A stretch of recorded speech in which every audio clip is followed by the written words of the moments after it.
Tech day fertility అమ్మ అనే పిలుపుకు శ్రీకారం చుట్టండి. పొందండి ఉచిత మొదటి కన్సల్టేషన్, మొదటి స్కాన్. సంప్రదించండి 8880747474.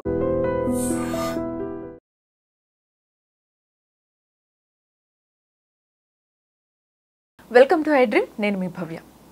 మనము ఈ మధ్యకాలంలో ఓట్స్ బాగా తింటున్నాం. అవి తినొచ్చా లేదా, తింటే డైజెషన్ కరెక్ట్గా అవుతుందా లేదా, మన గట్ హెల్త్ బాగుండాలంటే ఏం చేయాలి, హెల్తీ బ్రేక్ఫాస్ట్ ఏం తీసుకోవాలి, ఈ డీటెయిల్స్ మనతో మాట్లాడడానికి మెడికవర్ నుంచి డాక్టర్ శ్రీమన్నారాయణ గ్యాస్ట్రోఎంట్రాలజిస్ట్ ఉన్నారు. ఆయనతో మాట్లాడి ఫుల్ డీటెయిల్స్ తెలుసుకుందాం. నమస్తే సార్.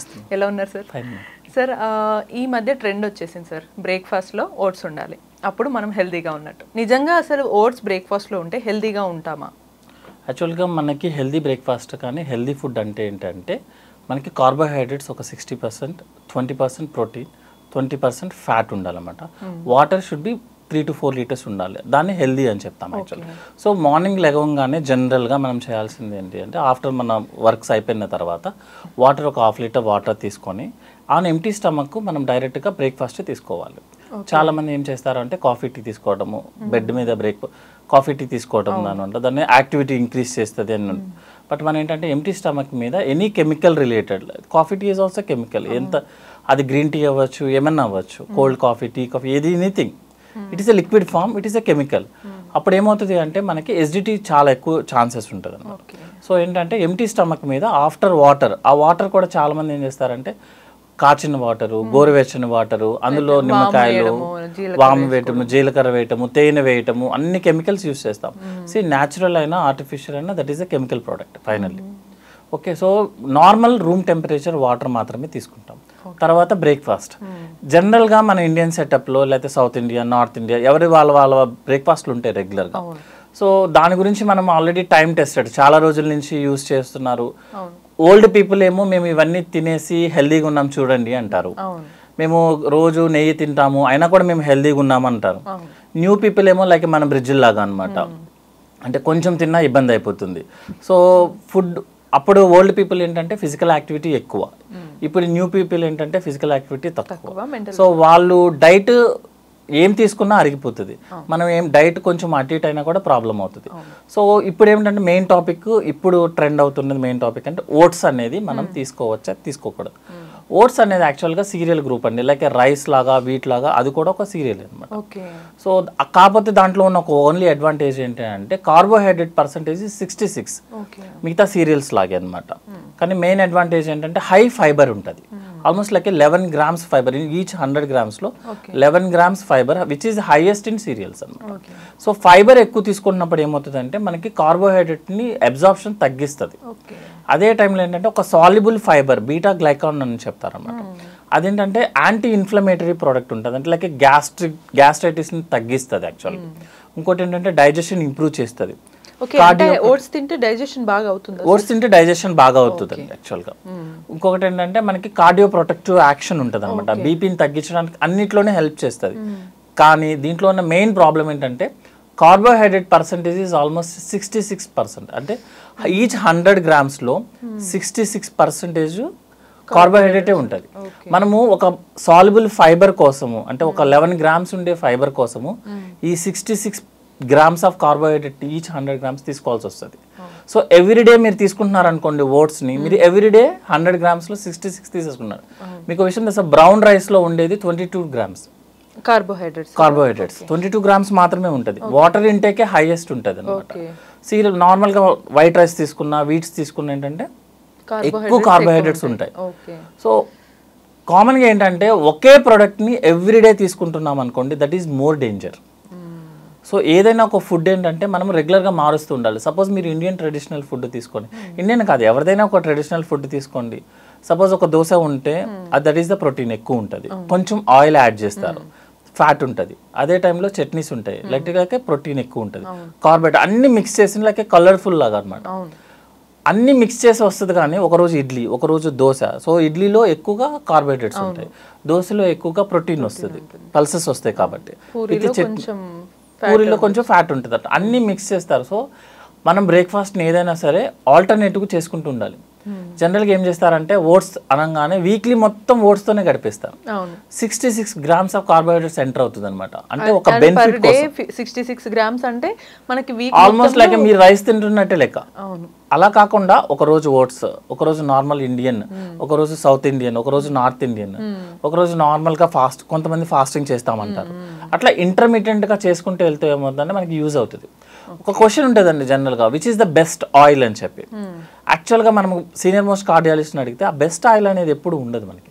ఈవెన్ మనకి అన్ని ఫ్యాటీ యాసిడ్స్ కావాలి, ఎసెన్షియల్ ఫ్యాటీ యాసిడ్స్ అన్నీ కావాలి మనకి. సో జనరల్గా ఏం చెప్తారంటే 1 week groundnut oil, 1 week oil, 1 week coconut oil, weekly change చేసుకుంటూ ఉండండి అని చెప్తారు. సో ఒకే ప్రోడక్ట్ని ఎక్కువ రోజులు వాడితే that is the more danger. Even brown రైస్ని మీరు ఎక్కువ రోజులు వాడారనుకో దట్ ఈస్ ఆల్సో డేంజర్. అందులో ఏం ఎక్స్ట్రా రాదు, మీకు కార్బోహైడ్రేట్ రాదు. మన బాడీలో ఒక టిపికల్ ప్రాబ్లం ఉందండి యాక్చువల్గా. ఏంటంటే దానికి కావాల్సి వస్తే బ్రెయిన్లో ఉన్న షుగర్ని కూడా బయటికి తీస్తుంది. దానికి కావాలి, సపోజ్ మన బాడీకి కావాలి ఈరోజు షుగర్ కావాలనుకోండి, లివర్లో ఉన్న షుగర్ని బ్రెయిన్లో ఉన్న షుగర్ని కూడా బయటికి తీస్తుంది. దట్ అర్జు కోసం అనమాట. అంతే తప్పించి మనం ఈరోజు ఫుడ్ కొంచెమే తిన్నాం కదా బాడీ నువ్వు అడ్జస్ట్ చేసుకుంటే చేయదండి. లేదు 1 month మొత్తం మనం బ్రౌన్ రైస్ తిన్నామన్నా కూడా మనకి ఏం పెద్దగా మొత్తం బాడీలో ఉన్న మొత్తం జ్యూస్ అంతా బయటకు తీస్తుంది అనమాట. మనం ఎక్కువ తిన్నాం అనుకోండి మొత్తం తీసుకెళ్లి ఫ్యాట్ లో అక్యుములేట్ చేసేస్తుంది. సో మనకి నచ్చినట్టు బాడీ ఉండదు ఎప్పుడు. మన బాడీ తత్వాన్ని బట్టి మనం బ్రేక్ఫాస్ట్ ని డిసైడ్ చేసుకోవాలి. సో మేబీ అందుకే కదా sir mostly old traditional method foods తింటేనే అందరు హెల్తీగా ఎందుకుంటారు అంటే అన్ని ఇట్లా మిక్స్ చేస్తారు కాబట్టి. అదే టైంలో ఫిజికల్ యాక్టివిటీ ఎక్కువ ఉంటుంది వాళ్ళకి. సో వాళ్ళు ఈరోజు యాక్టివ్గా ఎక్కువగా ఉన్నారనుకోండి ఎక్కువ తీసుకునేవాళ్ళు, తక్కువ ఉంటే తక్కువ తీసుకునేవాళ్ళు. So oats is healthy food because తనకి ఎక్కువ ఫైబర్ ఉంటుంది, హైయెస్ట్ ఫైబర్ ఉంటుంది కాబట్టి. సో డైజెషన్కి కానీ, ఎస్జిటీ ఉన్న పేషెంట్కి కానీ, కాన్స్టిపేషన్ ఉన్న పేషెంట్స్కి కానీ మనం ఓట్స్ యూస్ చేస్తాము లైక్ ఏ మెడిసిన్ లాగా అనమాట. అంతేగాని అది కంటిన్యూస్గా చేయడం కుదరదు అనమాట, ఎందుకంటే మోర్ కార్బోహైడ్రేట్స్ ఉంటాయి దాంట్లో. నెక్స్ట్ ఏ టైప్ ఆఫ్ ఓట్స్ వాడాలనేది ఒక కాన్సెప్ట్. యాక్చువల్గా మనకి డిఫరెంట్ టైప్స్ ఆఫ్ ఓట్స్ ఉంటాయి. చాలా డిఫరెన్సెస్ వచ్చినాయి. ప్లెయిన్ ఓట్స్ వచ్చాయి, మసాలా ఓట్స్ ఉంటున్నాయి, ఈ మనకి డ్రై ఫ్రూట్స్ యాడ్ చేసిన ఓట్స్ ఉంటున్నాయి. సో ఒకవేళ సార్ డ్రై ఫ్రూట్స్ యాడ్ చేస్తుంటే మీరు అన్నట్టు ఫైబర్, కార్బోహైడ్రేట్స్, అదర్ ప్రోటీన్ కూడా యాడ్ అయ్యే ఛాన్స్ ఉంటుందంటారా? జనరల్గా అండి ఏదైనా ఒక ఫుడ్ని ఫుడ్ లాగా తీసుకుంటున్నప్పుడే యూస్ఫుల్ అవుతుంది దాంట్లో ఉన్న డైట్. అలా కాకుండా మనము చాకో చిప్స్ లాగా చాకో యాడ్ చేయటము, సపరేట్ మసాలా, స్పైసీ అన్నీ యాడ్ చేసుకున్నాం అనుకోండి ఆ న్యూట్రిషన్ వాల్యూ పోతుంది, సైడ్ ఎఫెక్ట్స్ ఎక్కువ వస్తాయి అనమాట. సో మీరు ఓట్స్ లాగా తీసుకోవాలనుకుంటే హోల్ గ్రెయిన్ ఓట్స్ అని ఉంటుందండి. లైక్ ఇట్స్ ప్లెయిన్ ఓట్స్ అనమాట. అందులో ఏమి యాడ్ చేయడం కుదరదు, దాన్నే కుక్ చేసేసుకోవడం, నార్మల్ బ్రేక్ఫాస్ట్ లాగా తినేయడం. అట్లా కాకుండా ఓట్స్లో ప్రాసెస్డ్ ఓట్స్ ఉంటాయి అనమాట. యాక్చువల్గా అంటే మీరు చెప్పినట్టు మసాలా అవన్నీ యాడ్ చేస్తుంటారు, దానివల్ల యూజ్ ఏమి ఉండదండి, ఇంకా ఎక్కువ సైడ్ ఎఫెక్ట్స్ వస్తాయి. యాక్చువల్గా ఎవరైనా సరే what is the best food అంటే నార్మల్ రూమ్ టెంపరేచర్కి తీసుకొచ్చిన ఫుడ్, హెల్దీగా కుక్ చేసిన ఫుడ్, ఆయిల్ కొంచెం తక్కువ యూజ్ చేసుకున్న ఫుడ్, నెక్స్ట్ ఏమో ఆన్ టైం అనమాట. అంటే బ్రేక్ఫాస్ట్ చేయడం, మళ్ళీ దాన్ని ఫ్రిడ్జ్లో పెట్టి దాన్ని వేడి చేసి మళ్ళీ నెక్స్ట్ రోజు మార్నింగ్ తినడం అనేది కరెక్ట్ కదా యాక్చువల్గా. So oats means whole grain oats, that is the raw oats is healthy. Remaining all oats అనేది జస్ట్ మనం ఓట్స్ తినాలన్న ఫీలింగ్తోనే చేస్తాం. ఈవెన్ అవైనా సరే మనం రెగ్యులర్గా అవే కంటిన్యూస్ కాకుండా అప్పుడప్పుడు ఎప్పుడు రెగ్యులర్గా చేయకూడదండి. ఏ ఫుడ్ని కూడా రెగ్యులర్ రోజు ఇడ్లీ తినడం కూడా కరెక్ట్ కాదు, రోజు దోశ తినడం కూడా కరెక్ట్ కాదు, రోజు ఓట్స్ కూడా సేమ్ అంతే అనమాట. సో మనం ఆల్టర్నేటివ్గా చేసుకుంటూ వెళ్ళాల్సి వస్తుంది. సో సింపుల్గా ఇందులోనే మనకు అర్థమవుతుంది సార్, మన గట్ హెల్త్ బాగుండాలి అని అన్న హెల్దీ బ్రేక్ఫాస్ట్ కోసం అన్న మీరు ఇప్పుడు చెప్పారు బాడీలో కార్బోహైడ్రేట్స్, ప్రోటీన్స్ ఇవన్నీ ఈక్వల్గానే ఉండాలి సార్, ఈవెన్ లంచ్ కానీ డిన్నర్లో కూడా ప్రతి దాంట్లోనే ఉండాలండి. నెక్స్ట్ జనరల్గా అందరం ఫాలో అయ్యే రూల్ ఏంటంటే మనం ఎంతైతే మీల్ తీసుకుంటున్నామో దాంట్లో బ్రేక్ఫాస్ట్ ఈజ్ 1/2 ఉండాలి. half of our food will be in the breakfast only. Okay. Next ఏంటంటే రిమైన్ ఇన్ దాంట్లో half is our lunch.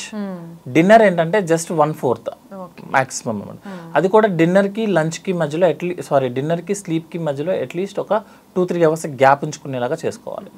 అప్పుడే మనం యాక్టివ్గా ఉన్నప్పుడు డైజెషన్ అయిపోతుంది, లేకపోతే మొత్తం ఫ్యాట్ కింద కన్వర్ట్ అయిపోతుంది. బట్ సార్ ఇక్కడ చాలా మంది ఈ ట్రెండ్ ఫాలో అవుతున్నారు. ఏంటంటే నైట్ తక్కువ తినాలనేది మంచిదే అందరు చెప్తారు, బట్ తక్కువ ఎలాగో తినాలి కదా, తినకపోతే ఇంకా మంచిదంట అని నైట్ ఫుడ్ మీల్ కానీ స్కిప్ చేస్తున్నారు. అది మంచిదే అంటారా? జనరల్గా అండి మనకి రిథమ్స్ ఉంటాయి అనమాట. అంటే మనం ఎలా నిద్రపోవాలనేది ఆల్రెడీ క్లాక్, లైక్ మన క్లైమేట్ని బట్టి. సపోజ్ మనం ఇండియాలో ఉన్నాము, ఇండియాలో ఉన్నప్పుడు జనరల్గా మనకి నైట్ ఎప్పుడు అవుతుందో అప్పుడే స్లీప్ వస్తుంది. ఇదే ఇండియన్ పర్సన్ యూఎస్ వెళ్ళాడు అనుకోండి, 2-3 days కొంచెం ప్రాబ్లం ఉంటుంది, 4th day నుంచి సైకిల్ కంప్లీట్ అయిపోతుంది. అదేవిధంగా మన బాడీలో ఏంటి అంటే జ్యూసెస్ ఏదైతే జ్యూస్లు ఉన్నాయో అవన్నీ ఎప్పుడు రిలీజ్ అవ్వాలనేది already fix. Like early morning 4 o'clock to 5 o'clock మనకి 50% of hour juices will be released. అందుకే బ్రేక్ఫాస్ట్ని స్కిప్ చేయొద్దని చెప్తాం అనమాట. So 24 hours some juices will be released. జ్యూసెస్కి ఫుడ్ కావాలి కదండి, ఒక మెటీరియల్ కావాలి కదా డైజెషన్ అవ్వడానికి. సపోజ్ డిన్నర్ మీరు స్కిప్ చేశారనుకోండి, మనం లంచ్ చేసే టైం ఎప్పుడు మేబీ 1-2 o'clock అయితే నెక్స్ట్ రోజు బ్రేక్ఫాస్ట్ ఎప్పుడు చేస్తాము 8 to 10 o'clock చేస్తాం జనరల్గా. సో ఆల్మోస్ట్ మనకి 12 to 14 hours ఫాస్టింగ్ ఉంటుంది. ఆ టైంలో ప్రొడ్యూస్ అయిన జ్యూస్కి మెటీరియల్ లేకపోతే మన బాడీనే కరిగిస్తాయి అనమాట అవి జ్యూసెస్ ఒకసారి రిలీజ్ అయిపోయిన తర్వాత తనకు ఫుడ్ ఉండాలండి అవి డైజెస్ట్ చేయడానికి. లేకపోతే మన ఏదో ఒక ప్రోడక్ట్ కావాలి కదా, అదేంటి మన బాడీ. సో సపోజ్ మీరు నేను డిన్నరే ఎస్కేప్ చేయడం అనేది కరెక్ట్ కాదు, డిన్నర్ని తక్కువ తీసుకోవడం అనేది లైట్ ఫుడ్ తీసుకుంటే సరిపోతుంది. ఓకే, సో చూసారు కదా, మనం రెగ్యులర్గా చేసే పొరపాట్ల వల్ల మన హెల్త్ ఎంత పాడవుతుంది అనేది చాలా క్లియర్గా చెప్పారు. ఇటువంటి ఇన్ఫర్మేటివ్ టాపిక్స్ కోసం కీప్ వాచింగ్ ఎ డ్రీమ్.